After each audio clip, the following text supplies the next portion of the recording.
And now, finally.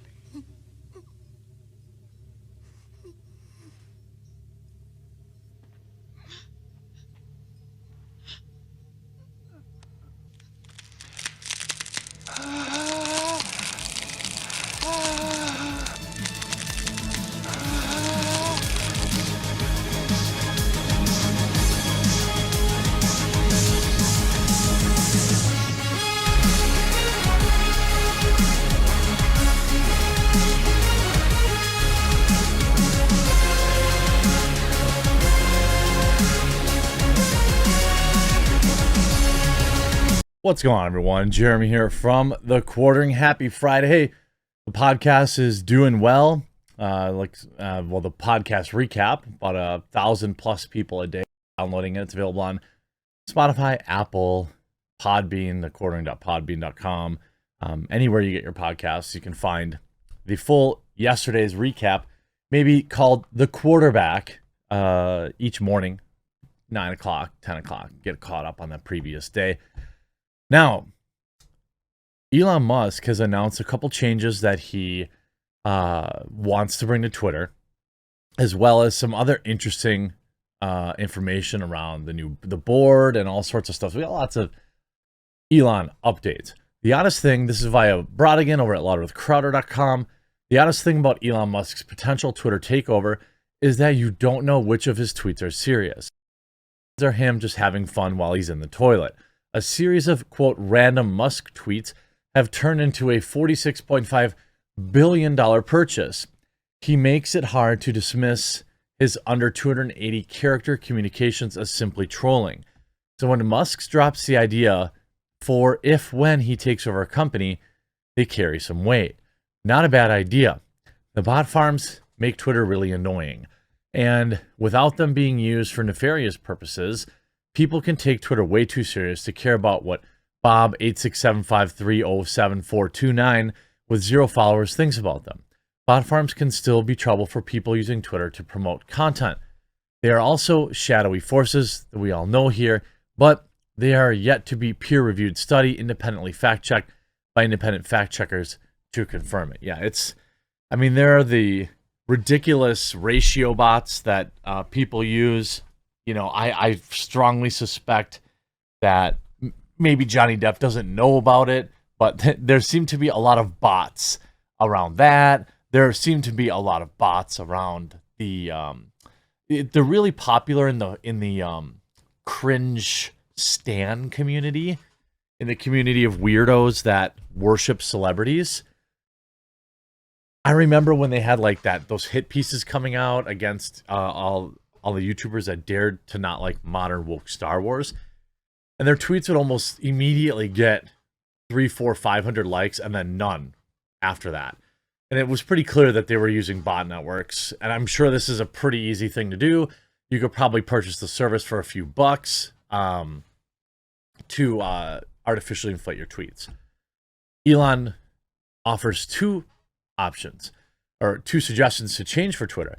If our Twitter bid succeeds, we will defeat the spam bots or die trying. Probably could. Not a bad idea. And then he also said, and authenticate all real humans, which we need a little more information on. And I would agree on that. Is he talking about making an actual person, make sure it's an actual person is logging on and tweeting each tweet? Or is he talking about removing anonymous accounts? If it's the latter, I have an issue with it. Even if it's the former, it could cause an issue if you want to stay anonymous, but someone on Twitter has access to your personal information. People have reasons why they want to stay anonymous. Some do it so they can just have fun and meme. Others do it so they can speak freely without putting their family, friends, and loved ones at risk. He writes, I've always used my name, but I've also had a Twitter account since the beginning, long before Twitter turned into a daily example of why someone wouldn't want to use their own real name. There's been a very specific example in the news this week. First word libs, last word of TikTok. And there's a preposition in between. If Elon wants to make things difficult for people to tweet anonymously, that's an issue.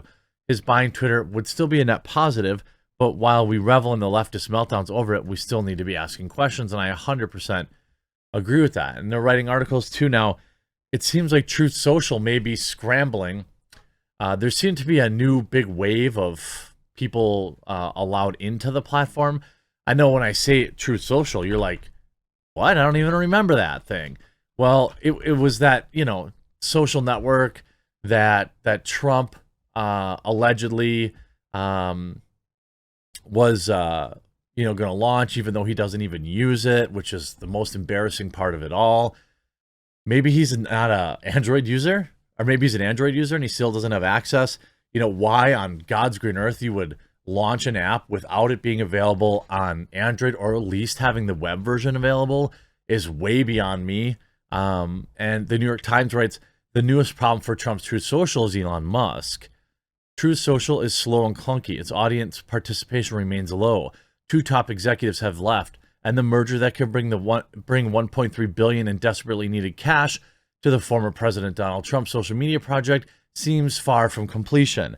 And now Truth Social's very reason for being appears to be under threat. Elon's plan for a potential hostile takeover of Twitter is the latest challenge for Trump Media and Technology's flagship Truth Social app, which Mr. Trump has positioned as Twitter's freewheeling conservative counterpart. Yeah, just like Getter and just like Parler and to a lesser extent Gab, none of these things have really quite taken off. They have their users, they have their dedicated user base, especially on Gab.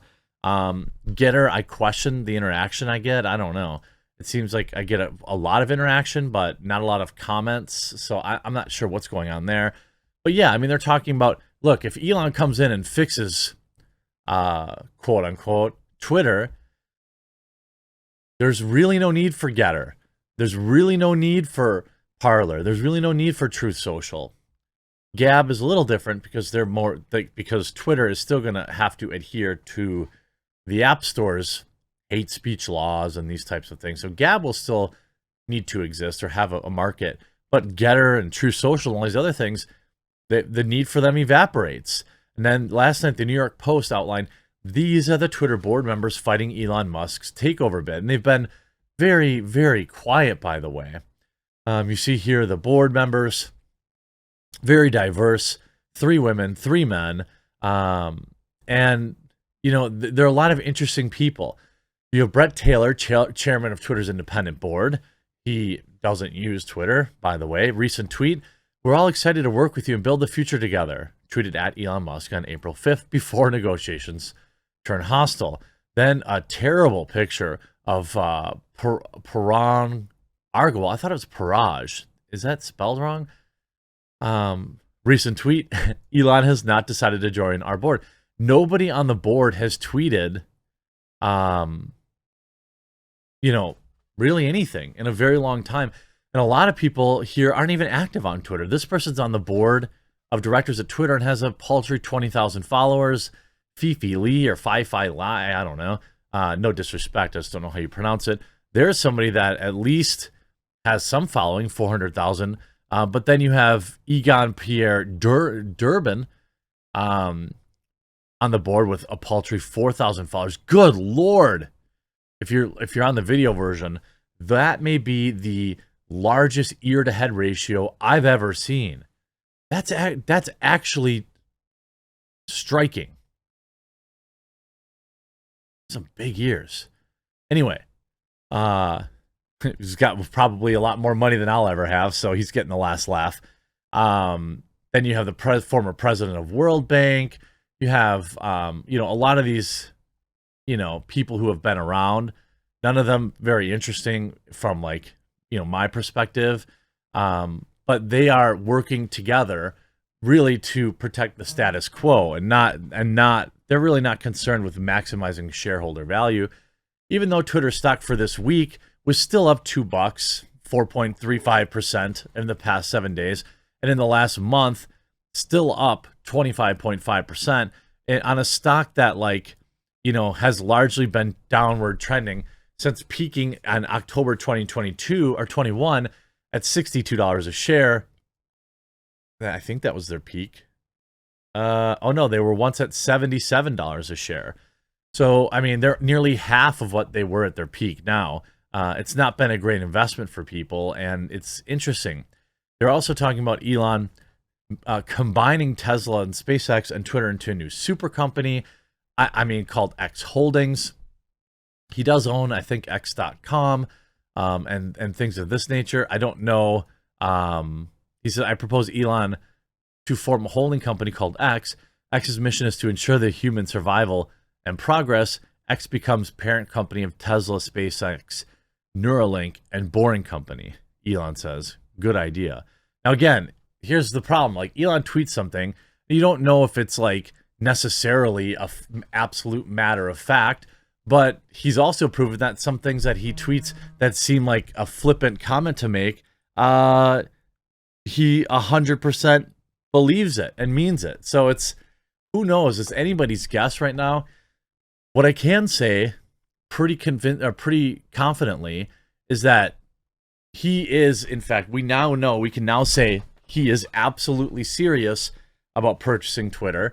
This isn't a meme, and there's not a lot that that Twitter can really do to stop it. I mean, they can make it more expensive, but there are ways that a hostile takeover can happen. You have even House Republicans demanding Twitter's board preserve all records about the company because they don't trust their board. A group of 18 House Republicans is asking Twitter's board to preserve all records related to Elon's offer to buy the company, setting up a potential congressional probe that, should the party win back the majority this fall, that would happen. In letters shared exclusively with CNBC, Republicans on the House Judiciary Committee asked Twitter board chairman Brett Taylor and other members of the board to preserve any messages from official or personal accounts, including through encryption software, that relate to Twitter's consideration of Musk's offer. As Congress continues to examine big tech and how to best protect Americans' free speech rights, this letter serves as a formal request that you preserve all records and materials relating. So essentially, I don't know if this is meant as like, hey, you better act right, and you better, like, you know, we're going to be watching, we're going to be taking a look at you.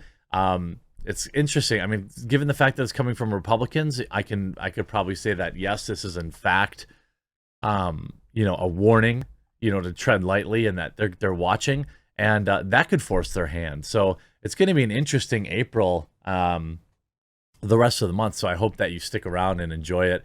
Make sure you click that red subscribe button down below before you leave, and we'll talk to you again real soon.